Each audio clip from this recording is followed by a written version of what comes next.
Assalamualaikum, kembali lagi di podcast penulis tanggung. Nah, kali ini saya ada di kontrakan baru setelah menikah. Terima kasih bagi teman-teman yang ikut mendoakan saya. Semoga lancar-lancar ke depannya. Bagi teman-teman yang masih mengikuti podcast penulis tanggung, saya yakin lagi nungguin nih. Sudah lebih dari 10 hari saya tidak update apapun. Ya, sorry banget. Terus di episode ke-9 ini saya mau membahas tentang gimana sih kalau tulisan kita itu tidak ada yang membaca, karena dunia internet ini dunia yang semakin penuh ya. Dunia yang semakin riuh. Artinya banyak sekali orang-orang yang sebenarnya mudah untuk mencoba menjadi penulis dibandingkan 10 tahun yang lalu. Misalnya saja kalau 10 tahun yang lalu untuk menjadi penulis itu setidaknya teman-teman bisa mencoba di internet itu di Facebook misalnya seperti itu. Atau ikut lomba kepenulisan. Tapi ternyata nanti di tahun-tahun ini itu sudah terlalu banyak, sudah terlalu penuh. Ibarat kata nih, kalau kita pengen ke Jakarta dari Jogja, itu kalau dulu tujuannya itu cuma ada kereta api, misalnya seperti itu. Atau minimal pakai mobil lah, dengan jalan Pantura misalnya seperti itu, atau jalur lingkar selatan. Tetapi sekarang sudah ada jalan tol misalnya. Kemudian jumlah pesawat juga sudah mulai banyak, artinya sudah banyak orang yang bisa mengakses Jakarta dari Jogja, dan itu membuat Jakarta jadi semakin penuh. Mudah sekali penuhnya, mudah sekali sesaknya, dan mudah sekali orang mencari perhatian antara satu dengan yang lain. Jadi kalau teman-teman mau nulis dan berharap ada yang baca, itu ternyata sekarang ya semua orang menginginkan itu. Apalagi ada standar-standar tertentu kan. Misalnya aja dibaca 1000 kali, atau saya punya target untuk bisa tulisan saya ini dibaca oleh 1000 orang per hari misalnya seperti itu. Itu kan cukup rumit ya. Kalau dulu mungkin sebar aja, ngasal ngawur di sosmed. Tinggal buka Twitter, kita share link, reply nggak jelas, kan banyak tuh dagangan reply di akun-akun manifest atau akun-akun yang anonim gitu ya, yang nanya sesuatu atau ada berita sesuatu, terus dia jawab, terus dia bilang titip lapak ya. Biasanya ada tuh nggak jelas tuh dan nyebelin memang. Kalau dulu cara seperti itu bisa mendatangkan views lah, atau akan ada banyak orang yang nonton atau minimal ngeklik linknya, link ceritamu itu akan ada yang nonton. Tapi nyatanya ya sekarang sulit. Atau misalnya nih, setelah Simple Man akhirnya berhasil menggunakan Twitter sebagai media untuk menceritakan cerita horornya, banyak yang ikut, banyak banget.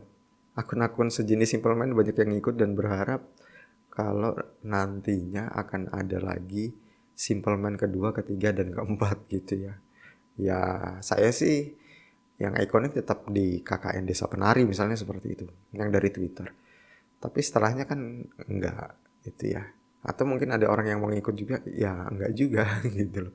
Tidak begitu menarik. Yang menarik terakhir ini paling cerita-cerita tentang kota Saranjana yang ada di Kalimantan. Kota gaib yang katanya modern, nggak ngerti tuh modernnya gimana ya kan. Tetapi ya selalu ada cara kok kalau teman-teman pengen membuat cerita yang mana hanya butuh media yang baru, yang belum banyak orangnya, yang belum banyak pembacanya agar bisa dibaca gitu loh. Jadi ibaratnya gini, saya sendiri sudah kenal Wattpad tapi nggak cocok dengan media itu. Kemudian saya juga sudah kenal Storyal dan nggak cocok juga sama media itu. Yang mana bagi teman-teman yang cocok dengan media itu berhasil mengumpulkan massa, audiens atau pembaca di situ, ya silahkan aja dicoba. Tapi kalau saya sendiri sih enggak. Jadi ya mau nggak mau saya mengumpulkan audiensnya langsung di Google Playbook misalnya seperti itu. Jadi setiap pembaca itu punya tempat favorit mereka untuk membaca sebuah cerita. Yang artinya mereka juga punya penulis favorit untuk mereka tunggu karya-karyanya. Jadi teman-teman nggak perlu khawatir kalau ceritamu nggak ada yang baca. Malah sebaliknya, kamu buatlah cerita sebanyak mungkin agar orang itu membaca.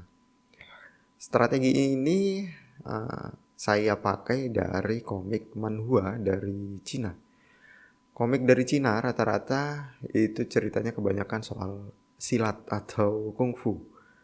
Dan itu chapternya sudah lebih dari 1000. Artinya sudah mirip seperti One Piece lah. Walaupun kalau teman-teman tahu apakah ada yang baca, nah, itu kan jadi pertanyaan. Jawabannya ternyata ada. Walaupun memang tidak sepopuler One Piece atau Naruto atau apapun itu, yang perlu teman-teman tahu bahwa cerita-cerita manhwa atau komik dari Cina itu tetap ada peminatnya gitu loh. Walaupun gambarnya nggak sebagus komik dari Jepang, gambarnya juga tidak sebagus komik Korea, ceritanya juga kurang progresif, tapi tetap aja ada yang menikmati gitu loh. Cerita-cerita kungfu asal Cina yang tentunya nanti tokoh utamanya punya slice of life gitu ya. Jadi campuran antara adventure, kemudian bertarung, lalu kehidupan sehari-hari tokoh utama. Nah, itu agak unik dan menarik gitu. Jadi podcast yang singkat ini setidaknya sebagai awal mula ya. Di episode ke-9 untuk teman-teman jangan mudah menyerah kalau tidak ada yang membaca karyamu. Coba temukan saja tempat-tempat baru untuk bisa melahirkan karya itu. Kalau kamu bertanya apakah karyanya harus sama di platform satu dengan yang lain, misalnya nih di Wattpad kamu nulis cerita tentang hantu, judulnya A misalnya seperti itu, kemudian di platform lain di Twitter atau di Storyal gitu atau di tempat manapun, Karya Karsa juga bisa, kamu juga menggunakan cerita yang sama dan itu nggak apa-apa asalkan itu memang karyamu loh, dan itu nggak masalah. Dan tentunya dalam proses itu karya itu sebisa mungkin dibaca secara gratis karena platformnya kan gratis. Kecuali kalau kamu pengen menembus standar dari penerbitan ya, standar dari editor, ya nggak bisa cerita itu kamu share di mana-mana gitu loh. Jadi kalau standar editor secara mudahnya mungkin ceritamu tidak dibaca oleh mereka, ya mau tidak mau kamu perbaiki, kamu kirimkan lagi, begitu terus. Tetapi kalau di internet sebisa mungkin ceritamu tuntas, kemudian kamu share, kamu bagi aja per part gitu kan. Ada chapter 1, 2, 3 gitu. Ya mirip seperti di Twitter.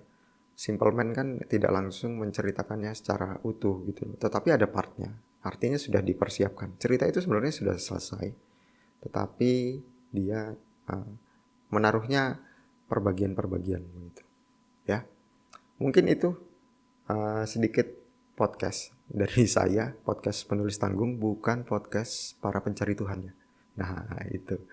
Dan ditunggu aja ebook yang mau saya tulis juga, karena lagi sibuk jadi banyak sekali hal yang harus dikerjakan. Ebooknya juga masih tersendat, yang nanti ebooknya itu teman-teman saya mau ngajak teman-teman untuk bisa tidak putus asa, tetapi juga tidak putus asanya itu tidak sekedar hal-hal yang klise gitu loh, bukan sekedar motivasi. Ada prakteknya, ada tutorial dan ada latihannya. Dan latihan itu saya gunakan dan masih saya gunakan sebagai seorang penulis agar semangat itu bisa bangkit lah. Ide kreatif itu bisa muncul. Jadi ya itu semua butuh latihan, bukan sesuatu yang sifatnya bakat atau sifatnya nggak ada lah yang seperti itu ya. Mungkin itu aja. Kita akan ketemu di video podcast bagi teman-teman yang nonton di YouTube, dan kita akan ketemu di podcast Spotify. Materinya sama sebenarnya, cuma saya bagi aja gitu. Oke, itu aja. Assalamualaikum.